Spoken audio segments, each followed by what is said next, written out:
नमस्कार। अभी आपने मंगल के अष्टक वर्ग के कुछ विषयों के बारे में पढ़ा कि अमुक ग्रह से मंगल कौन कौन से स्थान पर हो तो वह शुभ फल को देगा और किन स्थानों पर हो तो वह अशुभ फल देगा। वर्तमान यह 60वें पाठ का उत्तरार्ध वाला वीडियो है। इसमें जो शेष ग्रह रह गए थे भौमाष्टक वर्ग से संबंधित, उनके विषय में चर्चा की जा रही है। आप यह श्लोक देखें, इसके अन्वय, इसके भावार्थ इत्यादि को समझने का प्रयास करें। श्लोक इस प्रकार से है।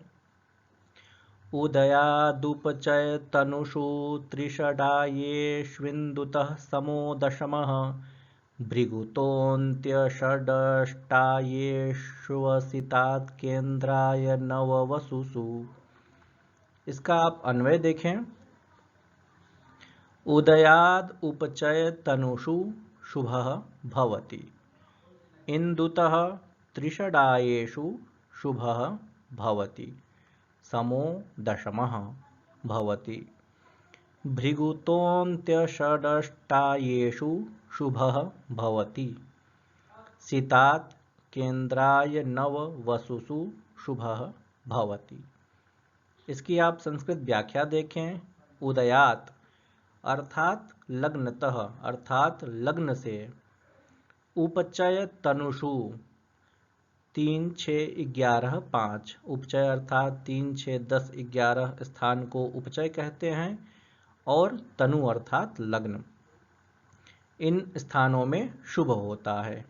इंदुतः अर्थात चंद्रतः अर्थात चंद्रमा से, त्रिषडायेषु 3, 6, 10, 11 स्थानेषु शुभः भवति, समः तुल्यः दशमः दशमा भवति, भृगुतः शुक्रात् अर्थात शुक्र के स्थान से, अन्त्यषडष्टायेषु 12, 6, 8, 11 स्थानेषु शुभः भवति, असितात् शनितः, असित शब्द शनि का वाचक होता है, पंचमी विभक्ति है असितात्, तो शनि से, केन्द्राय नववसुषु 1, 4, 7, 10, 11, 9, 8 स्थानेषु शुभः भवति।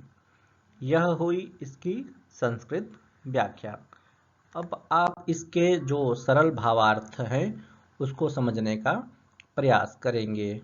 यहाँ पर मंगल के अष्टक वर्ग की चर्चा हो रही है और उसमें मंगल किस किस स्थान पर शुभ फल को देगा, किस किस स्थान पर अशुभ फल को देगा, यह बताया जा रहा है। आप देखें, जन्म काल में चंद्रमा जिस स्थान पर स्थित हो वहां से वर्तमान काल में 3, 6, 11, 5 इन स्थानों पर यदि मंगल हो तो वह शुभ फल को देने वाला होता है। इसी प्रकार से अन्य स्थानों में शुभ फल को वह देगा। 10वें में मंगल सम होता है। इसी प्रकार से जन्म काल में शुक्र जिस स्थान पर हो उस स्थान से वर्तमान काल में 12, 6, 8, 11 इन स्थानों में यदि मंगल हो तो वह शुभ फल को देने वाला होता है और अन्य स्थान पर अशुभ फल को देगा।